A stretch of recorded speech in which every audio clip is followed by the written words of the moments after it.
الحمد للہ رب العالمین والصلاة والسلام علی رسولہ الامین وعلی آلہ واصحابہ اجمعین الی یوم الدین۔ قال اللہ تعالی فی القرآن المجید فاعوذ باللہ من الشیطان الرجیم ولا تہنوا ولا تحزنوا وانتم الاعلون ان کنتم مؤمنین۔ صدق اللہ العظیم۔ خواتین و حضرات، انشاءاللہ آج میں آپ کے سامنے باطل سے دبنے والے اے آسماں نہیں ہم، we are not wants to be subdued کے موضوع پر اظہار خیال کروں گا۔ ہندوستان میں قریب میں پارلیمانی انتخابات ہونے والے ہیں۔ جیسے جیسے وہ ایام قریب آ رہے ہیں ویسے ویسے یہاں کا کمیونل ماحول، کمیونل ایٹماسفیئر گرم کیا جاتا ہے۔ کہیں قدیم مسجد کو گرا دیا جاتا ہے، کہیں مدرسے پر بلڈوزر چلایا جاتا ہے، کہیں پھر سے اسکارف پر پابندی کی باتیں ہو رہی ہیں، کہیں یونیفارم سول کوڈ پاس کیا جا رہا ہے، کہیں بڑی تیزی کے ساتھ مدرسہ بورڈ اور مدرسوں کو ڈی ریکگنائز کرنے کے لیے عدالت میں سماعتیں جاری ہیں، کہیں برتھ کنٹرول پر بل لانے کی بات ہو رہی ہے، بعض جگہ ایکسٹرا جوڈیشل کلنگ بھی ہوتی ہیں، ای ڈی کے ریڈز، آئی ٹی کے ریڈز، اس طرح کے بے شمار واقعات آپ دیکھ رہے ہیں۔ ہندوستانی جمہوریت کے جو 3 ستون ہیں، لیجسلیشن، ایڈمنسٹریشن اور جوڈیشری، لگتا ہے کہ کہیں کہیں ان تینوں کے درمیان گٹھ جوڑ پایا جاتا ہے۔ اس صورتحال سے مسلم نوجوان بہت بے قرار ہے، کہیں کہیں مایوس ہے، کہیں فرسٹریٹڈ ہے۔ ہمیں معلوم ہونا چاہیے کہ اللہ تبارک و تعالیٰ نے اس امت کی فطرت ہی ایسی بنائی ہے کہ وہ چیلنجز کے درمیان ہی پلتی اور پنپتی اور پرورش پاتی ہے۔ یہ آج کا واقعہ نہیں ہے۔ آج سے 400 سال پہلے پیچھے جائیں، تاریخ کا مطالعہ کریں تو اس زمانے میں بھی صورتحال ایسی تھی، بلکہ بعض مرتبہ لگتا ہے کہ آج سے زیادہ خراب صورتحال تھی۔ آج سے 400 سال قبل امام مجدد الفسانی رحمۃ اللہ علیہ کا زمانہ تھا۔ 1624 میں ان کی وفات ہوئی۔ ان کی جو مکتوبات تھیں 4 جلدوں میں، ان میں سے ایک جگہ انہوں نے حالات کا تجزیہ کیا اور بتایا ہے کہ علماء اور مشائخ ہندوستان میں آئے اور ان کی کوششوں اور خدمتوں سے بہت سے لوگ حلقہ بگوش اسلام ہوئے۔ ان کی وفات کے بعد لوگوں کی تربیت نہیں ہو سکی، اس کے نتیجے میں ان کے اندر بے شمار خرابیاں پائی جاتی تھیں۔ مسلمانوں میں سے ایسے بھی تھے جو مرد کا انتقال ہوتا تو بیوی کو بھی زندہ قبر میں دفن کر دیتے تھے۔ بچیوں کے پیدا ہونے پر بچیوں کو قتل کر دیا جاتا تھا۔ بہت سے مسلمان دور دراز کا سفر کر کے بت خانے جاتے، حاضری دیتے، پوجا کرتے، آستھانوں پر نظریں چڑھاتے تھے۔ ہندوؤں اور مسلمانوں کے درمیان جاں بجا تصادم بھی ہوتا تھا۔ مسلمانوں کو اپنے مراسم عبودیت علانیہ اظہار کرنے کی اجازت نہیں تھی، بعض مقامات پر ذبح کرنے پر جانور پابندی تھی۔ مسلمانوں پر یہ سب صورتحال گزری ہے، اور اسی زمانے میں بعض ایسے لوگ بھی پیدا ہوئے جو نبی کریم صلی اللہ علیہ وسلم کی شان میں گستاخی کرتے تھے۔ 17ویں صدی کا یہ واقعہ جو میں آپ کو سنا رہا ہوں، اس زمانے میں بھی یہ سب صورتحال رہی ہے۔ پھر جب 18ویں صدی شروع ہوئی تو مسلمانوں کا زوال شروع ہوا، اور مسلمانوں کا زوال اس صدی کے اختتام پر مکمل ہو گیا۔ 1707 سے شروع ہو کر 1799 پر جب ٹیپو سلطان رحمت اللہ علیہ شہید ہو گئے تو مسلمانوں کی سلطنت کا سورج غروب ہو گیا، مسلمانوں پر ایک طویل اندھیری رات چھا گئی۔ اسی زمانے میں شاہ ولی اللہ محدث دہلوی رحمت اللہ علیہ پیدا ہوئے، امت کو سنبھالنے کی انہوں نے کوشش کی۔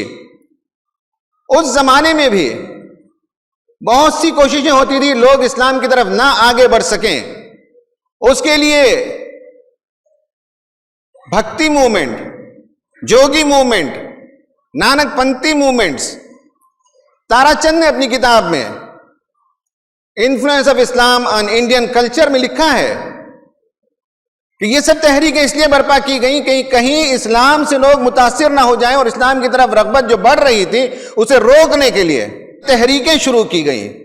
اپیرنٹلی ظاہری طور پر لگتا ہے کہ یہ دینی تحریکیں، یہ روحانی تحریکیں ہیں، جبکہ لکھا گیا ہے کہ یہ ہندو احیا پرستی کی تحریکیں تھیں، رینائزنس موومنٹس تھیں یہ ساری چیزیں۔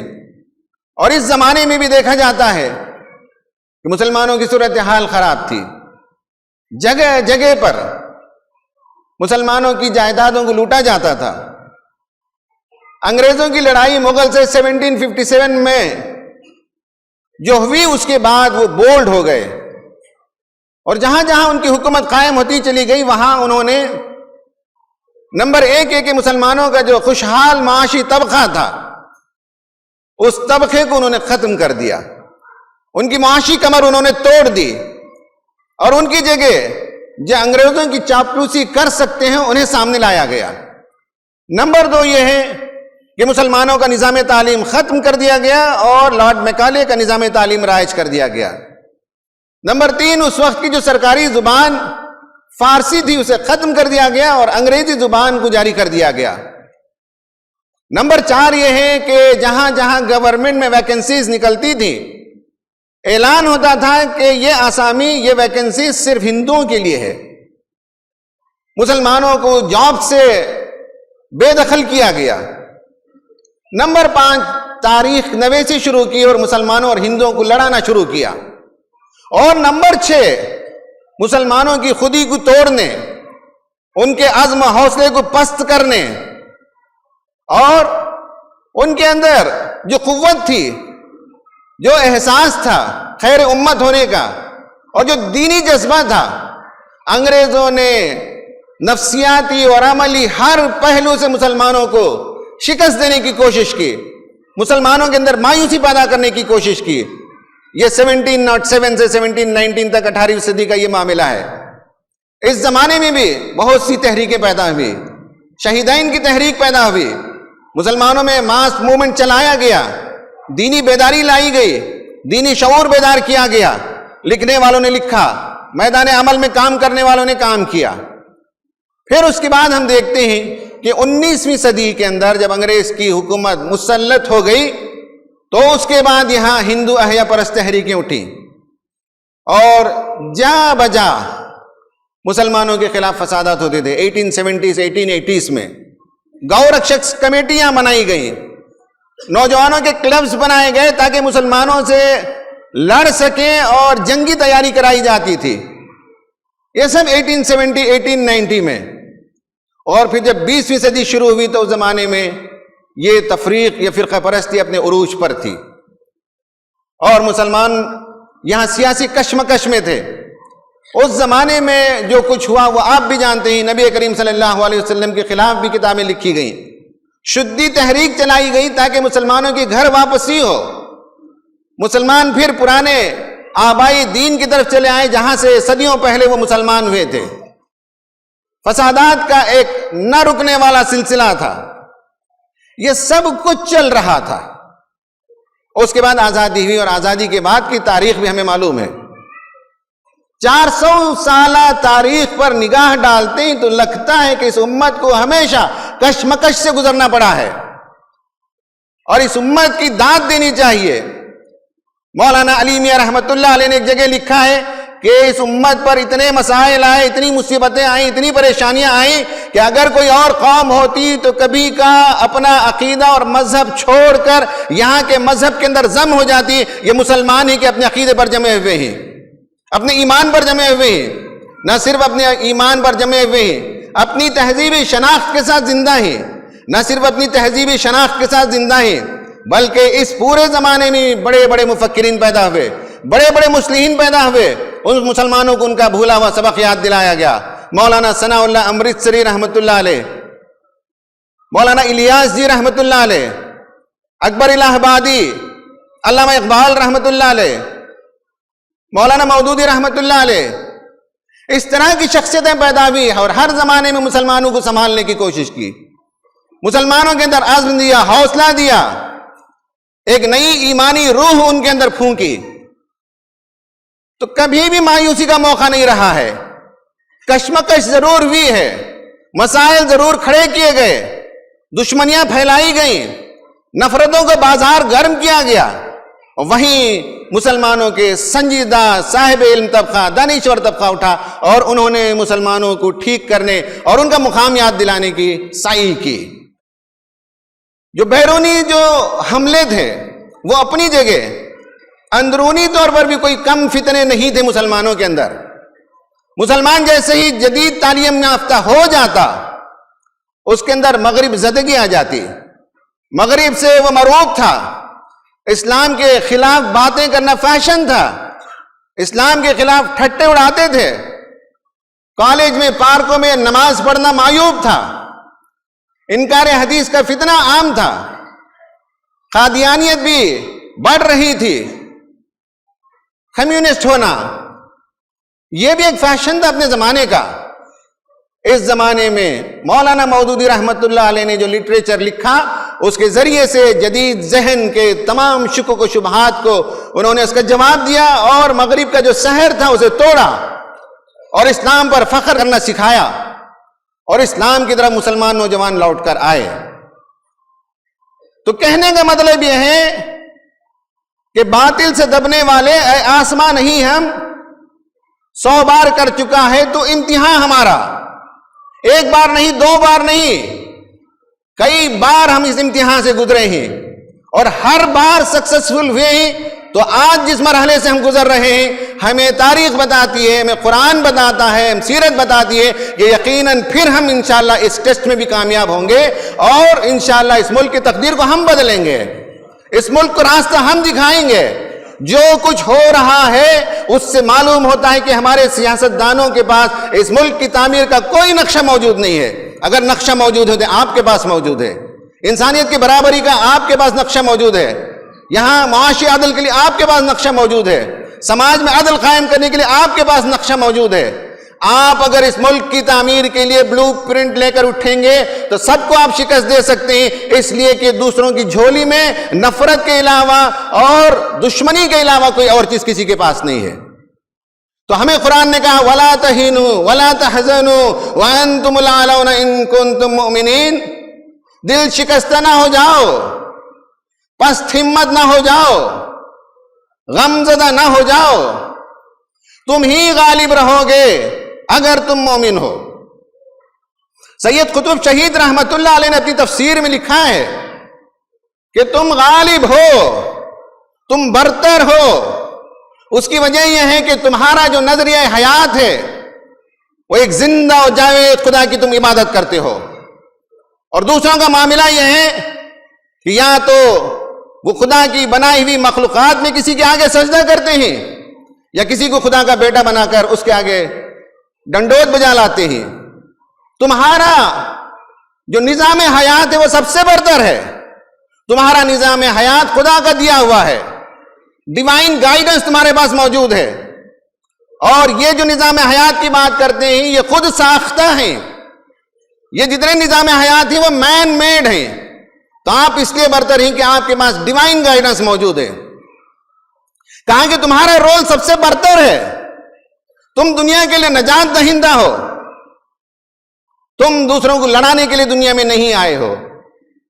وہ لوگ ہیں جو اپنی قوموں کے لیے کام کرتے ہیں، بلکہ سچی بات ہے کہ اپنی قوم کے لیے بھی سچی وفاداری ان کے پاس موجود نہیں ہے. تم ساری انسانیت کے لیے کام کرتے ہو اور تمہارا مقام خیر امت ہے.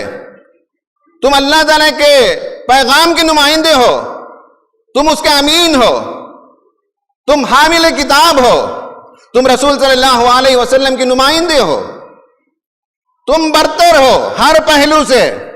تمہارا نظریہ حیات, تمہارا نظام حیات, تمہارا رول اور اس کرۂ ارضی میں تمہارا مقام سب سے بلند ہے. اگر تمہیں اس کا شعور ہو جائے, اگر تمہیں اس کا احساس ہو جائے تو دنیا میں بہت بڑا کام کر سکتے ہو. لیکن انفارچونیٹ بات یہ ہے کہ مسلمانوں کو اس کا احساس نہیں ہے کہ وہ خیر امت ہیں, وہ بہترین امت ہیں, ان کے پاس ایک برتر نظریہ حیات ہے. ہم قوموں میں سے قوم ہو گئے, نسلوں میں سے ایک نسل ہو گئے, ذات پات کی لڑائی میں ہم بھی برابر کے شریک ہو گئے اور ہمیں صرف اپنے مسئلوں سے دلچسپی رہ گئی.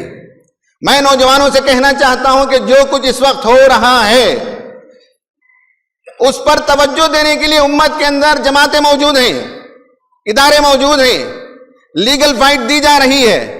آپ اپنا کام کیجئے, پازیٹو کام کیجئے, پرو ایکٹیو ہو کر میدان میں آئیے. شکوے شکایات سے حالات نہیں بدلتے, رونے دھونے سے حالات نہیں بدلتے. اللہ تعالیٰ آپ سے نہیں پوچھے گا کہ فلاں مولانا نے اپنا کام کیوں نہیں کیا. اللہ تعالیٰ آپ سے نہیں پوچھے گا کہ فلاں جماعت نے اپنا کام کیوں نہیں کیا. اللہ تعالیٰ آپ سے نہیں پوچھے گا کہ فلاں پارٹی نے کیوں کام نہیں کیا. اللہ تعالیٰ آپ سے پوچھے گا کہ آپ نے کام کیوں نہیں کیا. حالات جب بگڑے ہوئے تھے اور تاریخ بتاتی تھی کہ تم ہمیشہ سے اس طرح کے چیلنجز میں سے کھڑے نکلے ہو اور کامیاب نکلے ہو اور انسانیت کے لیے تمہارے پاس شمع حیات موجود ہے اور گھٹا ڈوب اندھیری رات میں تم ہی ہو جو شمع جلا سکتے ہو, روشنی دے سکتے ہو, تم نے اپنے طور پر کیا کیا, سوال ہمارا ہے. کسی جماعت کا سوال نہیں ہے, کسی حضرت مولانا کا سوال نہیں ہے, کسی پارٹی کا سوال نہیں ہے. ہم سے سوال کیا جائے گا کہ ہم نے کیا کیا. اس پر ذہن مرتکز کیجئے کہ ایٹ پرسنل لیول مجھے کیا کرنا ہے.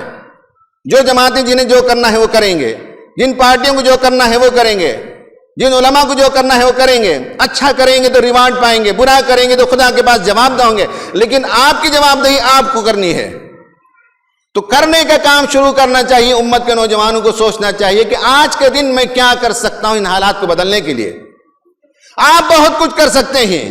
مسلم نوجوانوں کو جمع کیجئے جگہ جگہ اور ان کے اندر عزم و حوصلہ پیدا کیجئے. مسلم نوجوانوں کو جمع کیجئے اور ان کے اندر سے قومیت کا مزاج نکال کر خیر امت ہونے کا مزاج پیدا کیجئے. حالات کو کمیونل اینگل سے دیکھنے کے بجائے انسانیت کے اینگل سے دیکھیں. اس ملک کی تعمیر کے لیے نوجوان کیا کر سکتے ہیں یہ بتائیے. ممکن ہو تو فٹ بال کلب بنائیے, ممکن ہو تو کرکٹ کلبز بنائیے.